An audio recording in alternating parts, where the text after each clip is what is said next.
नमस्कार दोस्तों, मैं Ajit Kumar Singh excellent IAS academy की ओर से आपका एक बार पुनः अभिवादन करता हूं। दोस्तों, भारत को आजकल विश्व गुरु के रूप में बहुत से लोग संबोधित कर रहे हैं। हम देखते हैं कि क्या वास्तव में भारत विश्व गुरु है या विश्व गुरु बन चुका है। सबसे पहले तो यही बात है कि विश्व गुरु का मतलब क्या है। जब हम विश्व गुरु की बात कहते हैं तो विश्व गुरु का अर्थ यह होना चाहिए कि जो पूरे दुनिया को रास्ता दिखाने का कार्य करे, पूरे दुनिया का सफलतापूर्वक मार्गदर्शन करने की क्षमता से युक्त हो, जो पूरे दुनिया को नेतृत्व प्रदान कर सके। कोई ऐसा देश या ऐसा व्यक्तित्व ही विश्व गुरु हो सकता है। यदि हम भारत के अतीत पर दृष्टिपात करते हैं तो निश्चित रूप से प्राचीन काल में भारत ने पूरे दुनिया के लिए विश्व गुरु की भूमिका निभाई। हमारे बहुत से विद्वान, हमारे बहुत से साहित्यकार और हमारे बहुत से प्राचीन वैज्ञानिकों ने विश्व को ऐसा बहुत कुछ दिया जिसके आधार पर भारत को विश्व गुरु कहा जा सकता है। गीता का ज्ञान देने वाला ये देश है। पूरे दुनिया को गीता का संदेश भारत ने ही दिया। इसी प्रकार से अंक शास्त्र या कहें तो न्यूमेरिक्स का ज्ञान भी पूरे दुनिया को भारत ने ही दिया। ऐसे ही विश्व की सर्वाधिक वैज्ञानिक भाषा कही जाने वाली भाषा संस्कृत भारत की ही भाषा है। ज्योतिष शास्त्र ने, भारतीय ज्योतिष शास्त्र का लोहा पूरी दुनिया मानती है, वह भी हमारे देश की उपज है। जो समय और काल की जो गणना की गई है और जो आज भी पूर्ण रूप से प्रामाणिक सिद्ध होती है, वह भी इस बात को बतलाता है कि हमारा प्राचीन ज्ञान विज्ञान कितनी उन्नत अवस्था में था। और तो और जो वेदांत दर्शन है, जिसमें कि वास्तव में संसार की उत्पत्ति और उससे छिपे हुए गूढ़ रहस्यों को परिभाषित करने का प्रयास किया गया है, पूरी दुनिया के लिए यह भी भारत की एक अभिन्न देन है। तो प्राचीन काल में तो निश्चित रूप से भारत विश्व गुरु था। आर्थिक दृष्टि से भी देखा जाए तो प्राचीन काल में भारत को सोने की चिड़िया कहा जाता था। यहाँ तक कि शताब्दियों की गुलामी के बाद आधुनिक काल में जब भारत को आज़ादी प्राप्त हुई, उस समय भी हमारा जो विदेश व्यापार था वह हमारे पक्ष में था। इस प्रकार से भारत विश्व गुरु था। लेकिन मध्यकाल में और आज़ादी के पहले आधुनिक काल में भारत गुलामी की जंजीरों में जकड़ गया और इसके परिणाम स्वरूप भारत लगातार पिछड़ता गया और इतना पिछड़ गया कि इस देश को जो सोने की चिड़िया कहा जाता था, आगे चल करके विदेशी इतिहासकारों ने भिखमंगों और सपेरों के देश के रूप में बतलाना शुरू किया। Country of beggars and snake charmers के रूप में भारत को बदनाम करना शुरू किया।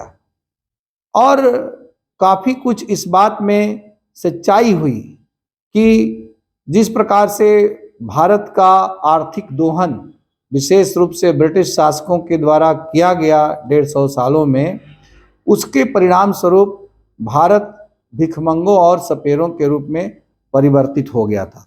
लेकिन इस दौरान भी भारत ने कभी अपनी मेधा को और अपनी प्रतिभा को खोया नहीं। और यही कारण है कि अपने उस मेधा, प्रतिभा और आत्मविश्वास की बदौलत भारत ने फिर से आज़ादी हासिल की और फिर से भारत उस गौरव को पुनः प्राप्त करने की दिशा में काफ़ी सीमा तक आगे बढ़ चुका है। हमें याद आ रही हैं स्वामी विवेकानंद की पंक्तियाँ। स्वामी विवेकानंद ने कहा था कि सब कुछ खो देने से भी अधिक नुकसानदायक उस विश्वास को खो देना है जिस विश्वास के सहारे फिर से सब कुछ पाया जा सकता है। तो भारत ने वास्तव में सब कुछ खोया तो था, लेकिन फिर से अपने उसी विश्वास के सहारे, जिस विश्वास की बदौलत उसने सब कुछ हासिल किया था, उसने आजादी भी हासिल की और फिर से भारत विश्व गुरु के रास्ते पर चल रहा है। अब हम देखते हैं कि क्या वास्तव में आज भारत विश्व गुरु कहा जा सकता है या विश्व गुरु बनने की स्थिति में है। तो तथ्य क्या है?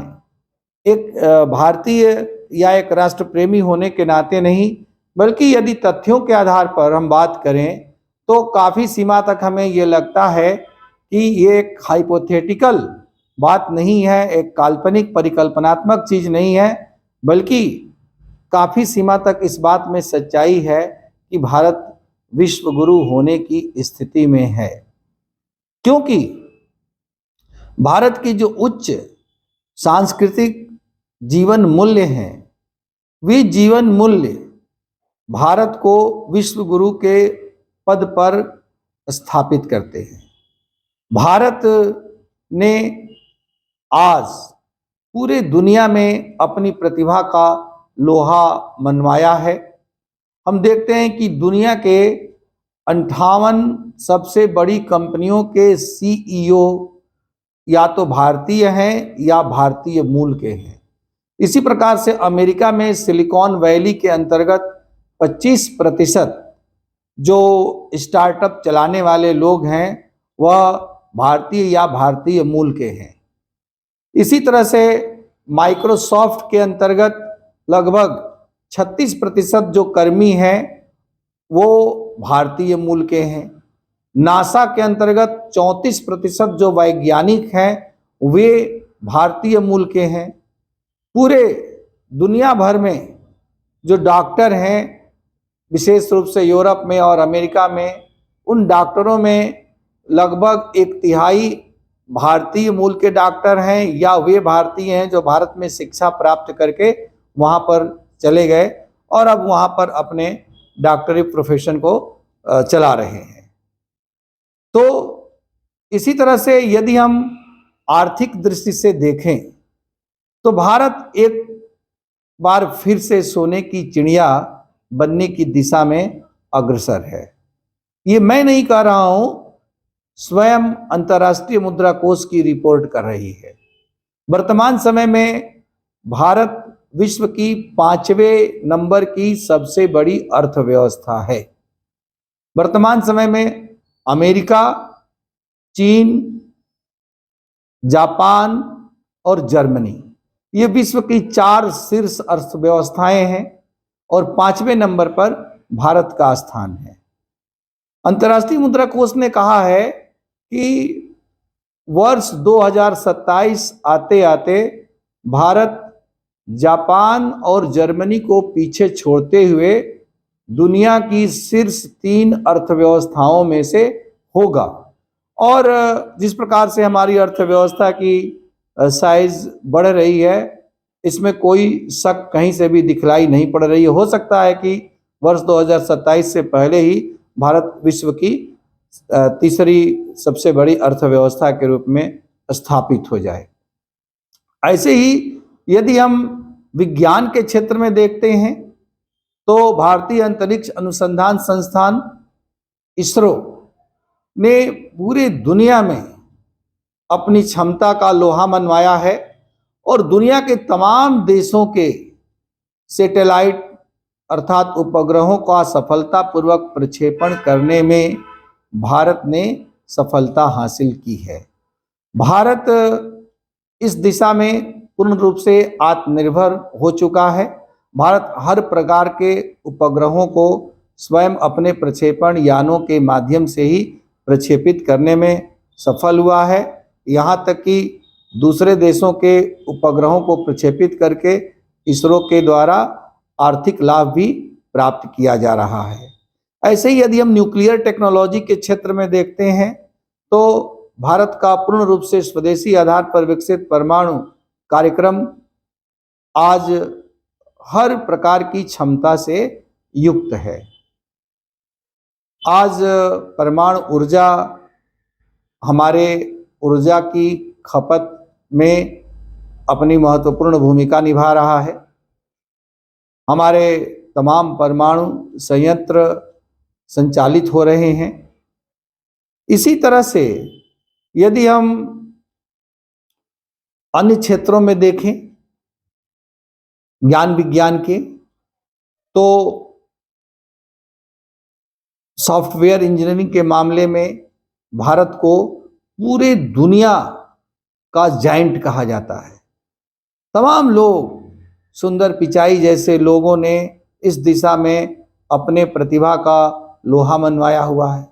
सत्या नडेला जैसे लोग हैं, माइक्रोसॉफ्ट के सीईओ हैं। खुद हमारे देश में सॉफ्टवेयर के क्षेत्र में कई बड़ी कंपनियां हैं, जैसे आपका अजीम प्रेम जी या नारायण मूर्ति की कंपनियां। तो आखिर कौन सा क्षेत्र बचता है जिसमें आज हम पीछे हैं? यदि हम आर्थिक और वैज्ञानिक चीजों के बाद यदि हम राजनीतिक दृष्टि से बढ़ें, तो आज हमारे पास दुनिया का एक सशक्त, सर्वाधिक लोकप्रिय और वक्त की कसौटी पर सर्वाधिक खरा उतरने वाला हमारा नेतृत्व है प्रधानमंत्री श्री नरेंद्र मोदी के रूप में। भारत के इतिहास में और पूरे दुनिया के भी इतिहास में ऐसा कभी भी नहीं देखा गया कि किसी देश के राष्ट्रपति ने सार्वजनिक रूप से किसी देश के राष्ट्रपति या प्रधानमंत्री के चरण स्पर्श किए हों। लेकिन हमने देखा कि पापुआ न्यू गिनी के जो राष्ट्रपति थे जेम्स मरापे, उन्होंने हमारे प्रधानमंत्री नरेंद्र मोदी का सार्वजनिक रूप से चरण स्पर्श किया। और क्यों किया? क्योंकि कोरोना महाआपदा के दौरान एक छोटे से और आर्थिक रूप से कमजोर देश पापुआ न्यू गिनी को भारत ने वसुधैव कुटुंबकम की भावना से प्रेरित होकर के निःशुल्क रूप में कोरोना वायरस की वैक्सीन उपलब्ध कराई, ताकि कोरोना महाआपदा से वहां के लोगों की जान को बचाया जा सके। उसके प्रति कृतज्ञता ज्ञापन करते हुए, आभार व्यक्त करते हुए, एक प्रकार से उनके प्रति एहसानमंद होते हुए जेम्स मरापे ने प्रधानमंत्री के पैर छुए। वास्तव में ये प्रधानमंत्री का पैर छूना नहीं, कई लोग जो प्रधानमंत्री के विरोधी हैं उनको ये लगता है कि ये क्या ड्रामा है। वास्तव में ये 140 करोड़ भारतीयों के आगे झुकना है। 140 करोड़ भारतीयों का ये सम्मान है, न कि अकेले भारत के प्रधानमंत्री का। आज हम देखते हैं कि दुनिया के अनेक देशों के राष्ट्राध्यक्ष, शासनाध्यक्ष भारतीय मूल के हैं। हम यदि देखें अमेरिका, तो अमेरिका की उपराष्ट्रपति कमला हैरिस भारतीय मूल की हैं। ब्रिटेन के प्रधानमंत्री ऋषि सुनक भारतीय मूल के हैं। भारत आने वाले समय में अपने साथ साथ संपूर्ण विश्व का नेतृत्व करने की क्षमता रखता है। भारत ने अपनी स्वतंत्र विदेश नीति का अनुगमन किया है। हम देखते हैं कि अमेरिका और तमाम पाश्चात्य देशों के दबाव के बावजूद प्रधानमंत्री नरेंद्र मोदी ने यूक्रेन रूस विवाद के दौरान भारत के राष्ट्रीय हित में निर्णय लिया और किसी भी प्रकार के दबाव के समक्ष झुके बिना उन्होंने रूस के साथ अपने संबंधों को पूर्ववत बनाए रखा और रूस के साथ पेट्रोलियम का आयात करना भी जारी रखा। उनके ऊपर बहुत दबाव डाला गया, लेकिन वे जो है ऐसे किसी भी दबाव में नहीं आए। इसी प्रकार से हम देखते हैं कि भारत ने जिस तरह से G20 के शिखर सम्मेलन का भारत में वर्ष 2023 में सफलतापूर्वक आयोजन किया, उससे पूरे दुनिया की नेताओं की आंखें चौंधिया गई कि भारत को वे किस रूप में देख रहे थे और वास्तव में भारत कितना आगे निकल चुका है।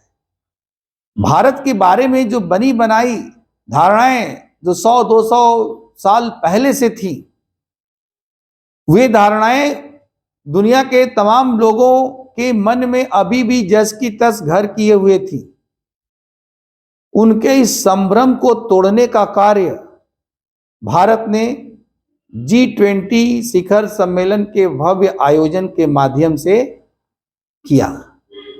खुद प्रधानमंत्री नरेंद्र मोदी के शब्दों में कहे, इसके माध्यम से भारत ने अपने डेमोक्रेसी और डाइवर्सिटी तीनों को की झलक बहुत सशक्त रूप में दुनिया के सामने प्रस्तुत की और इसके माध्यम से दुनिया के नेताओं को उन्होंने इस बात का एहसास करा दिया कि आने वाला वक्त भारत का होगा। हमें पूरी उम्मीद है कि जब भारत की आज़ादी के 100 साल पूरे होंगे वर्ष 2047 में, तो निश्चित रूप से भारत विश्व गुरु के पद पर अधिष्ठित हो चुका होगा। इसमें कहीं से कोई शक की गुंजाइश नहीं है, क्योंकि भारत दुनिया में सर्वाधिक युवा देश है।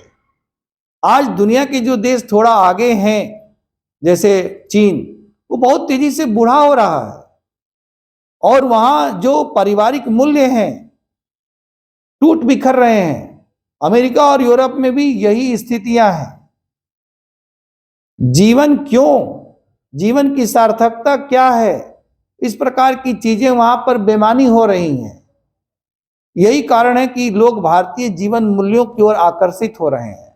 भारतीय सभ्यता संस्कृति को लोग तेजी से भारत के बाहर दुनिया के अन्य देशों में अपना रहे हैं। आखिर जब सब लोग हमारा अनुकरण करेंगे, सब लोग हमारी चीजों को अपनाएंगे, तो निश्चित है कि वे हमें अपने से अच्छा मानते हैं। और विश्व गुरु होना वास्तव में यही तो है। आशा है आपको ये वीडियो जरूर अच्छा लगा होगा। आपसे आग्रह है कि आप इस वीडियो को अधिक से अधिक लाइक करें और इसको अधिक से अधिक शेयर करें। बहुत बहुत धन्यवाद।